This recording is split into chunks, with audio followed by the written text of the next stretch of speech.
mayores nacieron aquí en la calle Bramadero. A ver, José Antonio Francisco, Juan Ángel, Ramón y Manolo, que está en Francia. Ahora hubo dos chicos más que se nacieron allí en el Chozo, donde estaban viviendo, que ellos los pobres vivían malamente, ya ves tú. En Córdoba, pues bueno, la estructura social y económica es similar a la de toda la Andalucía, sobre todo la Andalucía occidental y de Castilla-La Mancha y de Extremadura.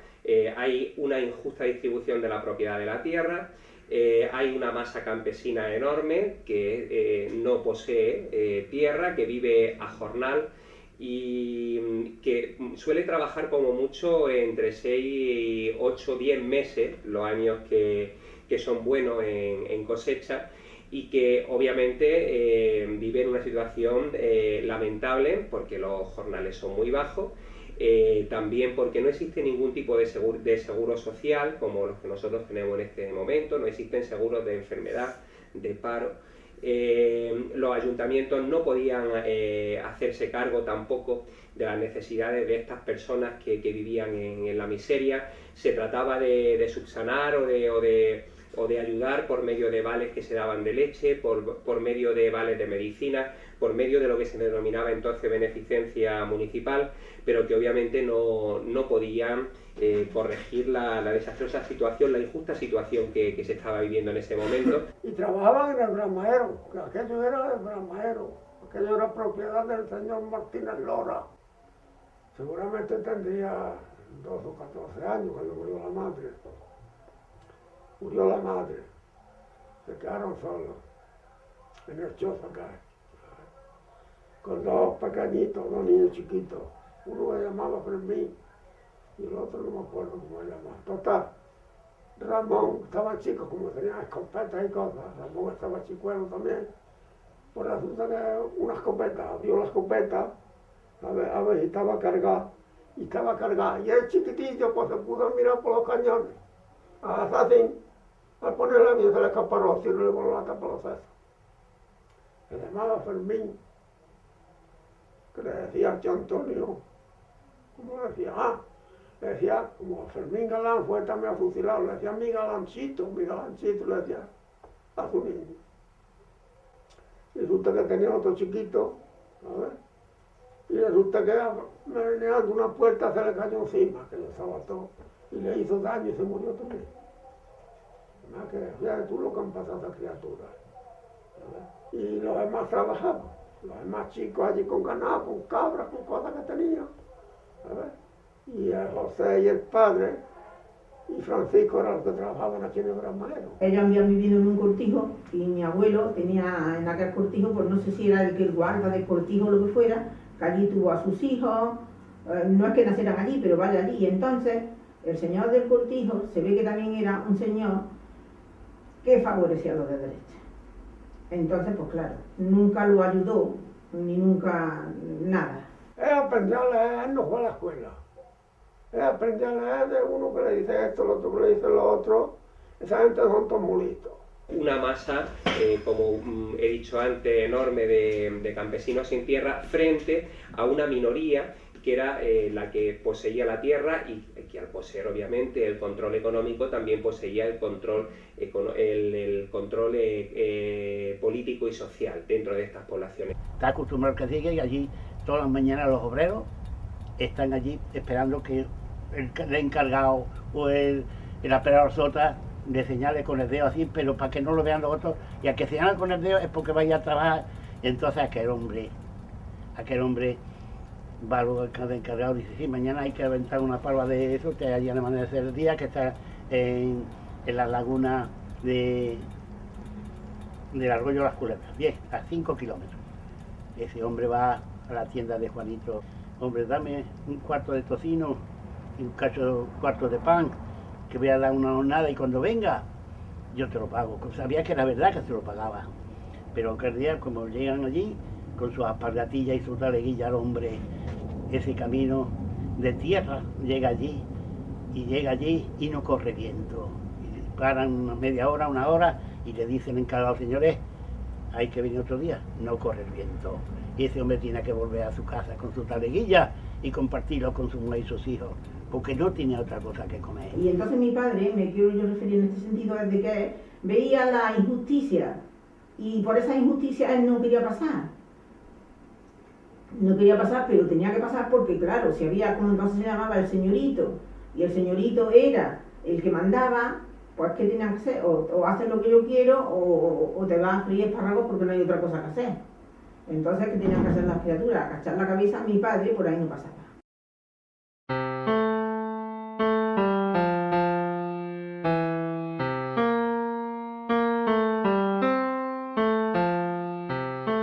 Bueno, la llegada de la República pues obviamente supone un cataclismo político en el panorama español. Estamos hablando de la primera experiencia auténticamente democrática que tenemos en nuestra historia. Las elecciones del 14 de abril son unas elecciones que en general son ganadas por los candidatos monárquicos, sin embargo los candidatos republicanos triunfan en las grandes ciudades donde el control caciquil, el control de los caciques era menos intenso.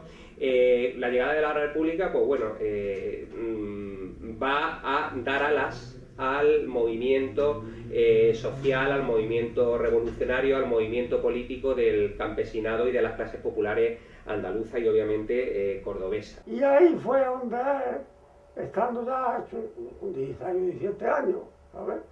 Fue cuando él empezó a leer el periódico, empezó a darse cuenta de la vida que tenían ellos allí tirados y esas cosas, ¿sabes? Y ya se le cerró y se tiró a la sierra con otro compañero que tenía, que estaban guardando yeguas, ¿sabes? Y vinieron aquí, compraron municiones y compraron cosas, ellos tenían escopetas, y se marcharon a la sierra. Y cuando cruzaron el río, los dos, pues resulta que venía un coche, como ellos no tenían dinero, no tenían nada, y le echaron el alto, él echó el alto, y el coche siguió corriendo, le echó mano, ¡pum!, y le partió la rueda de atrás, y los pilló, y le preguntó dónde iba, dónde no iba, total, que por lo visto le pidieron si llevaba algún dinero. La cuestión es que lo dejaron allí, y siguieron para la sierra. Aquel hombre dio parte. Claro, aquel hombre parte, pues ya la Guardia Civil de Palma del Río, de Posada, de Hornachuelo, de aquí, y todo el mundo buscándolo por la sierra. Llamaron al padre, según cuenta, y lo echaron por delante, y el padre le daba voces. Y él no sabía si tirarle o no tirarle a alguno de ellos, y el otro no le tire, que vas a matar a tu padre, según cuentan, ¿no? Total, que se agachaban y no los encontraban. Y ya viendo a él que se lo podían buscar por todos lados, se entregó ahí en los Nachuelos, yo no sé dónde, por ahí se entregó a un brigada. El brigada se presentó con la escopeta así para abajo, y el brigada que lo contemplaba así, que los vio venir, ¿sabes? Y entonces ya lo jugaron. A él lo mandaron al Canal de Henares, tuvo 3 años preso, y el otro lo mandaron aquí al puerto de Santa María. Hay de nuevo elecciones en el año 34, ahora es la derecha la que gana, ganan en concreto los radicales de Les Roux y la CEDA de Gil Robles. Este periodo, que se le conoce como bienio conservador o también en cierta historiografía como bienio negro, lo que va a suponer es una política rectificadora de lo que se ha hecho en los dos primeros años, es decir, durante el primer bienio, que es el bienio republicano-socialista. Entonces, aquí lo que se va a hacer es que se paraliza la reforma agraria, se limita, o por lo menos, sí, se restringe el derecho de huelga, la actuación en el campo de las fuerzas de orden público es más dura, hay también mucha mayor censura, es decir, es un periodo de, en cierto modo, recorte de las libertades, ¿no? Cojones, tenía aquí la gente que me acuerdo que cantaba una canción, Álvaro Maero, con el himno anarquista. Decían: obrero que estáis trabajando en el bramadero como un animal, para llenarle a Manuel Martínez la cara de caudales que tienen guardadas. Acudid los anarquistas y empuñar vuestras pistolas hasta morir. Con petróleo y dinamita al gobierno de Robles instruí, que era el gobierno fascista que había, ¿sabes? Y en el año 35, finales del 35, pues ya se empieza a gestar lo que sería el Frente Popular, es decir, esa gran coalición en la que se unen republicanos, socialistas y comunistas, con el fin de ganar elecciones que al final son ganadas en el 16 de febrero del año 36. Además que estuvo 3 años preso. Cayó con políticos de izquierda, de anarquistas y de gente, ¿sabes? Que son los que le metieron a ella.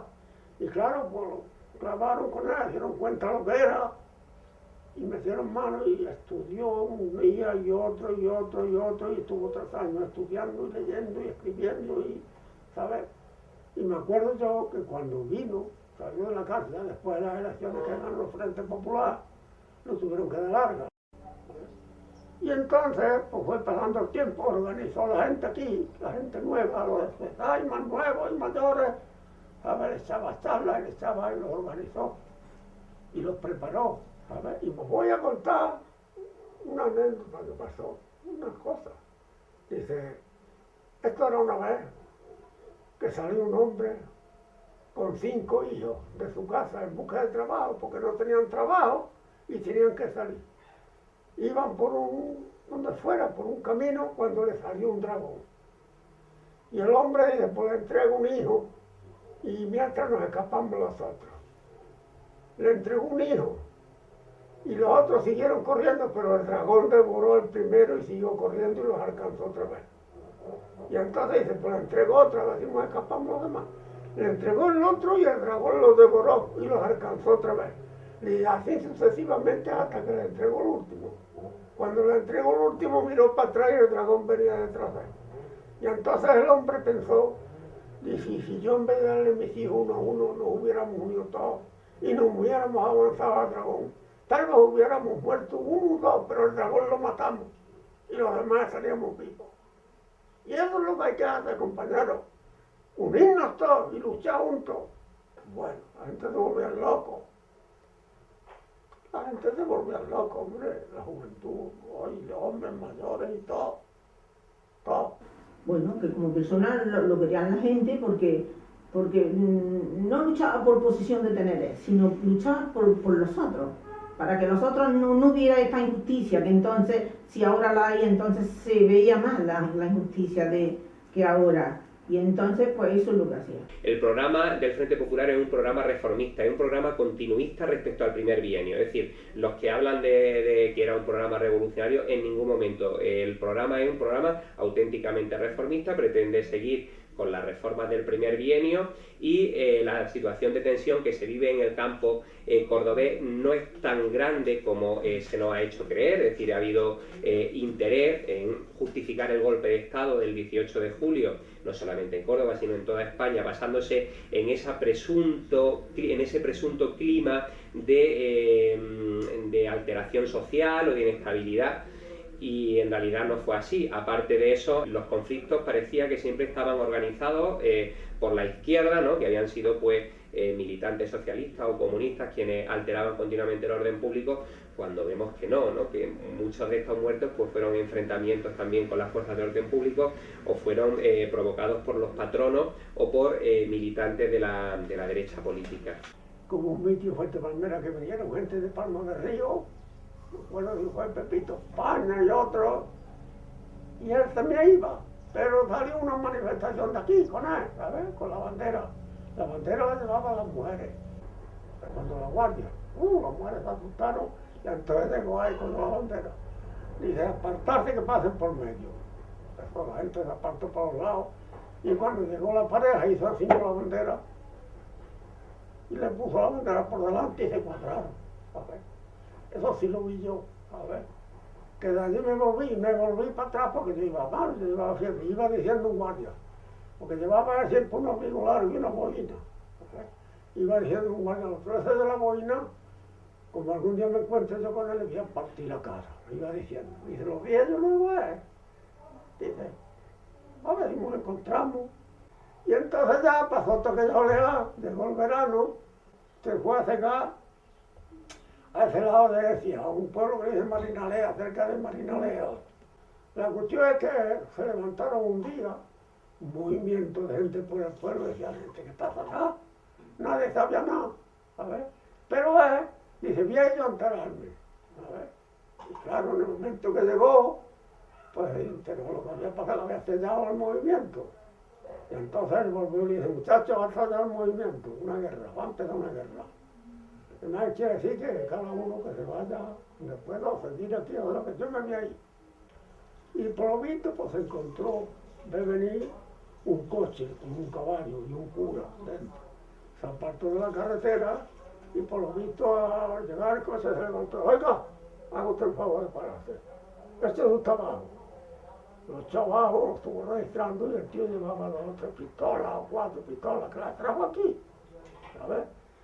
Desengancha usted el caballo ese, él con la escopeta a la mano. El cura desenganchó su caballo. Entonces se montó en el caballo y dice, ahora sigue tú cuando puedas. El caballo me lo tengo que llevar, yo soy muy lejos. Primero que pasó por el cortijo de la remonta, donde estaba el cortijo de la remonta, que los soldados estaban ya en inercia, estaban todos agrupados, pero había centinela, un centinela allí. Y por lo visto llevó el centinela por una montura este caballo ahora mismo. El muchacho cuando lo vio con el escopetón en la mano, le echó la montura al caballo, un caballaco aquel, si lo conocí yo, el caballo. Se tiró al río con su caballo bien preparado, echó el caballo al agua, pum, pum, pum, pum, pum, pum, y se atravesó el río y pasó a este lado, ¿sabes? Y entró por ahí por el camino de Écija. El 18 de julio del 36, en Córdoba, ese día, a las 2 de la tarde, ya el coronel Ciriaco Cascajo, desde el cuartel de artillería, va a ser quien va a llevar el papel director, recibe la orden de Queipo, que en ese momento pues está avisando a todas las guarniciones militares comprometidas para que se subleven, y a las 5 de la tarde se lee el bando de guerra. Y a partir de ese momento pues son las propias fuerzas militares, ayudadas por miembros de la oligarquía y de la derecha cordobesa, quienes se lanzan a la calle y prácticamente se hacen con el control de la ciudad sin resistencia. Entre otras cosas, no tienen resistencia porque los obreros no tienen armas. Hasta el día 19 no será la orden por parte del gobierno de José Giralde armar a los obreros. Por tanto, el gobierno que había en ese momento, que era el de Casares Quiroga, él no está de acuerdo con que se entreguen las armas a los obreros sin armas no pueden defenderse.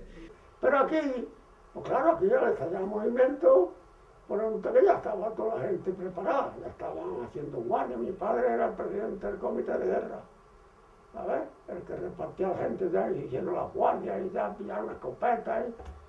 De manera que una mañana, por la mañana temprano, seguramente fue muy temprano, lo vieron venir. La gente tenía todos miedo entonces, lo vieron venir con una cara de caballaco. Harto, harto, harto, harto, ¿quién es? Y él se reía. Fíjate que callado por lo que está viendo. ¿Sabes? Entonces la gente se agolpó todas a él. Se agolparon todas a ella, y entonces llegó y empezó a poner orden. Y fue cuando levantó a la juventud y venga, que tenemos que organizar una fuerza para luchar contra el fascismo este que nos ha presentado. Y entonces organizó, empezaron a coger caballos por aquí, caballos por allí, total, que ya cogieron un montón de caballos, ¿sabes? Y cada uno pilló un caballo y juntó 40, 50 caballos o más. Este caballo es una caballería estupenda, ¿sabes? Y entonces iba y daba vueltas por un lado, daba vueltas, había centinelas puestos ahí en los cerros esos ahí que miran para allá, tenía centinelas puestos. Lo que pasa es que el chimeno tenía que acudir, por ejemplo, cuando acuartelaron en el castillo de Almodóvar, pues tuvo que ir. Y cuando faltaba y había cualquier yo no podía poner mi padre orden, si no estaba allí. A Guadalcázar se acuartelaron, tuvo que ir chileno. Y era la República, estaba defendiendo la República, porque los que se acuartelaban no eran republicanos, eran, pues, traicionaban a la democracia, eran el fascismo, ¿no comprendéis? Entonces Chimeno iba a defender la República allí, así como te lo digo. La ciudad cae, en esa noche prácticamente ya digo que se hacen con el control. La clase obrera lo único que le queda es llamar a la huelga, y los pueblos la situación pues va a ser bastante difusa en aquellos primeros días. Una vez viene un centinela con un caballo corriendo, dice, los fascistas de ese vienen por la carrera que van con dirección a Carretero. Entonces llegó, venga, vamos a prepararse. Metieron mano por el cartero y venía un camión, y venían caballería, y venían todas las remontas y esa gente que había por ahí, ¿sabes? Y se metieron en Carretero. Dice, ahora le vamos a cortar la retirada, lo que pasamos. Pero claro, como que tenían era escopeta, ¿sabes? Y aquella gente tenía fusiles, por lo rodearon. Empezaron a tirar y la gente, el que fue, dice, el chimeno, viene el chimeno, que nos están rodeando. La gente se asustó, los mismos soldados se asustaron y pegaban tiros por todos lados, pum, pum, pum, pum. Y él pegaba tiros, pero como estaban rodeando, lo que querían era escaparse. Y salieron corriendo y se escaparon allí para acá y se dejaron un camión que traía fusiles y traía material de guerra. Y lo pillaron esto, lo pilló él. Y cuando llegaron a carretero, su padre de él venía con otros pocos de hombres, entraron a tiros del cementerio y dijeron, claro, y lo que estamos rodeados, y ahí entraron al cementerio y era su padre de él. Unos cuantos hombres más que venían de por ahí a los 8 años, ¿sabes? Y entonces ahí se fueron y se acabó aquello. Y entonces mi padre lo que había hecho es que mandó a recoger, eso no lo ha hecho ningún alcalde en España, nada más que él. Cogió, mandó a brigada que recogieran escopetas de derecha e izquierda y quemarlas todas, que no quería problemas allí. Entonces la brigada se las guardó todas las buenas y quemó las que se cargaban por la boca, por las antiguas. Entonces, ¿qué ocurre? Ocurre que cuando hubo que tomar el cuartel, porque claro, se estaban acuartelando los caciques de allí. En principio no hay ningún pueblo que se subleve, es decir, que la población se subleve, sino que todos los sitios donde triunfa el golpe es porque se ha sublevado la Guardia Civil o porque ha llegado una columna militar que salen desde Córdoba, entran desde Sevilla y van tomando, para lo que se denominaba entonces causa nacional, las poblaciones. Lo veo, tú fíjate cómo estoy ahora y lo estoy viendo. Estoy en mi casa con mi abuela y estaba allí mi padre, que habíamos ido a la casa de mi padre y mi madrastra, y llega el chimeno y venían unos 60 hombres. Algunos llevaban 2 escopetas, una aquí y otra aquí. Otros llevaban sables y correajes amarillos de los guardias.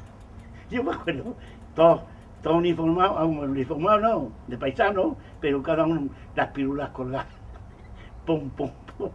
Llegaron y a la puerta, yo me asomo, y yo digo, una escuadra de unos 60 hombres, todos, parece que los estoy viendo, ¿sabes?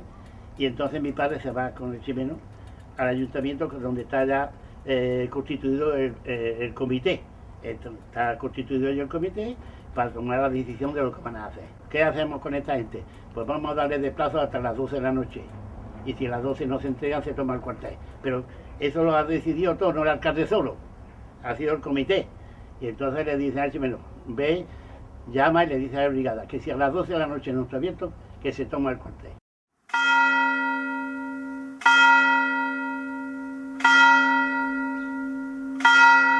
Como no abrió, pues mientras, ¿qué hizo? Rodeó la fábrica de harina que estaba enfrente, gente por todos los tejados. Mamá, hay que tomar cuartel, la gente estaba metida en el cuartel, Guardia Civil y todo. Y entonces el güey, por lo visto, estuvo hablando con lo que fuera voces y le dio brigada que él no se entregaba. Bueno, pues entonces atenta a las consecuencias. Vinieron gente de Palma del Río a ayudarle también, dinamiteros, gente bien preparada, ¿sabes? Y se pudieron detrás del cuartel para unos 20 o 30 metros, una calle por medio, y lo tenían todo rodeado, ¿sabes? Y empieza el tableteo de tiros, ¿sabes? Y empieza pom, tiro un lado, tiro otro, ellos con los fusiles, claro. Pero hasta que la gente de Palma, uno que venía preparado con los conocidos que cayó en la cárcel conmigo, llamado Gravier, que era el dinamitero que había. Y pues verás cómo lo vamos a hacer ahora. Cogieron una Honda de esas y le lanzaron un petardo de eso y cayó el barco al cuartel. Pero pasé una noche, no se me olvidará nunca, metido debajo de la cama y cada vez que siento los cohetes, oye, es lo mismo. Bim, bom, bim, bom. Igual que cuando tiran muchos cohetes, era la toma del cuartel. Porque como había 60 hombres más los que estuvieran allí, lo que sé, tirando otra vez por todos lados. Hirieron a un hijo del tío de brigada, hirieron a un guardia civil. El tío se entregó, salió, perdón, se entregó. Cuando fue un guardia que se le echó encima con la pistola. Y el tío creo que estaba en carro, se tiró de rodillas y dice, levántate. Tú luchas por tu lado, yo lucho por lo mío. Pero un hombre no debe de estar nunca delante de rodillas de otro. Un hombre no debe de hincar de rodillas delante de otro. Si es hombre. Al día siguiente fuimos los muchachos a ver cómo estaba el cuartel. Y entonces vimos que habían metido, los guardias habían puesto de parapeto los colchones de lana por las ventanas y había impactos de todas las cárceles de calibre en la pared estaba toda. Pero lo que le hizo herir a esa gente entregarse fue que las pirulas la tiraron al tejado y calaron abajo, y por eso hirieron al hijo de brigada, que no fue herida de muerte, sino una herida. Y entonces ya estaban heridos, mi hijo herido, venga, a Palmas del Río. Y ahí fue donde cometieron el error, que los palmeños mataron al chiquillo y al guardia, que estaban heridos. El hijo de brigada, al estar herido, el hospital era Palmas del Río, y dos guardias que estaban malos, pues dice mi padre, pues llevarlo al hospital. Entonces lo llevaron al hospital. Como luego vino ese bombardeo a los 8, 10 días, o 15 o 20 días, a Palmas del Río, un avión procedente de Sevilla, y le echa las bombas, entonces el pueblo enloqueció, acabó con todos los de derecha, menos con un cura, menos con un cura. ¿Por qué? Porque hay curas que son curas de nacimiento, no de estudio. Y los de nacimiento tienen más valor que los de estudio, porque son humanos, son muy humanos. Y andaban con alpargatas, y todo lo que pillaba era para llevárselo a los que no podían. Y entonces le dieron las milicias, le dijeron, usted siga con sus misas, que no se mete nadie con usted. Y habían fusilado a toda la gente por lo que habían hecho. Pero el cura lo respetaron porque era cura humano, y entonces no podían hacerle nada. Pero cuando entró en brigada, dice, pues cuando está vivo es porque eres rojo, venga a fusilarlo, y lo metió en la plaza y lo fusiló con los demás. Eso hizo el brigada. Y luego el brigada, pues la creyó, cuando nos fuimos a quitar, el brigada, todo el que volvía que lo mataban. Lo fusilaron un montón de gente.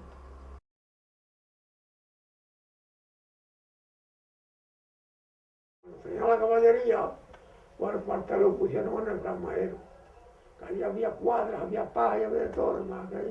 Y decía Martínez después, cría cuervos y te sacarán los ojos. Como diciendo que se habían criado ahí, que ahora... Eso sí me acuerdo. Estuvo poco tiempo la caballería con el cuartel ahí en el Gran Maero. Pero a él no le hacía daño a nadie. Ahí iba lo que iba, a su lucha. Ahí había... En el Gran Maero se celebraba todos los años un nacimiento que hacían ellos. Ahí iba la gente por aquí, de estas partes, a verlo. Cuando llegó el Chimeno con la caballería, pues siempre hubo quien quiso hacer daño. Y dice, eso no tiene nada que ver con lo que estamos haciendo nosotros. Eso que no le toque a nadie. Y no le tocó a nadie. Eso sí lo decían luego ellos. Y después al nacimiento no le hicieron nada. Al nacimiento los chimenos que no le hicieron nada y no le hirieron. Porque él no se metía en cosas de esas, no le hacía daño a nadie. En el sur, la campiña, pues Montilla, cae el 18 de julio en poder de los golpistas, de la Guardia Civil.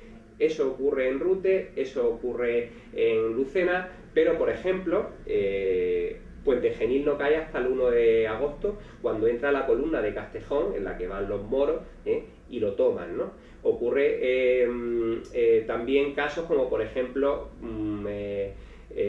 Fernán Núñez o Baena, donde la Guardia Civil se ve obligada a refugiarse porque la clase obrera se ha organizado y obviamente lo que hacen es, aunque no tienen, ya digo, armas, porque la única alternativa que tienen es salir al campo y coger algunas escopetas de caza de los cortijos, pues consiguen por lo menos dominar las calles.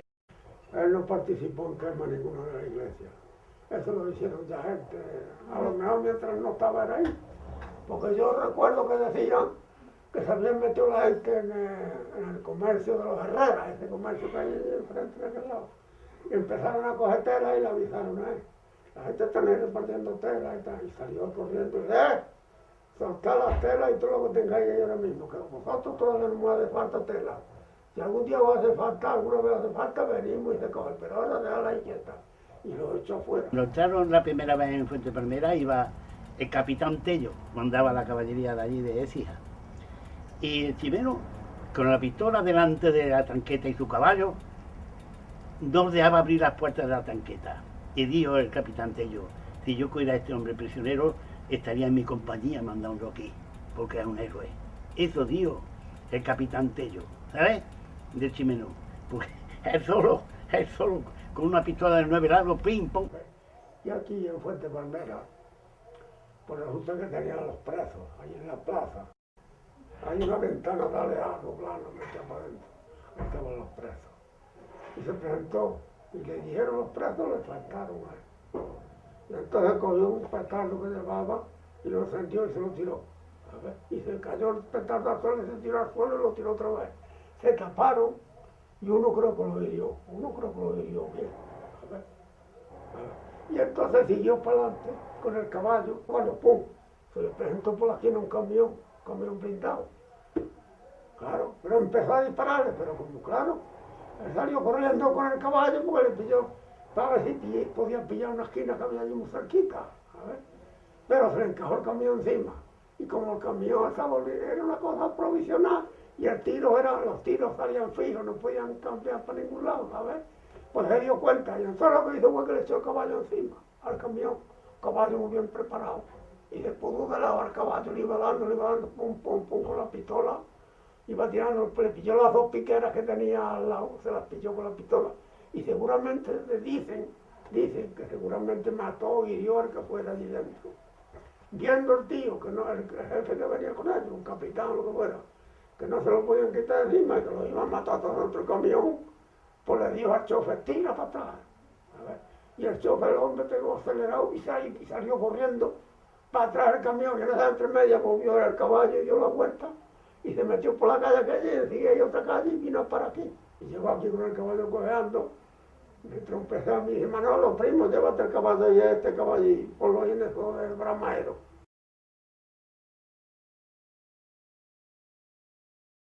Fue el chimeno y rodeó el castillo.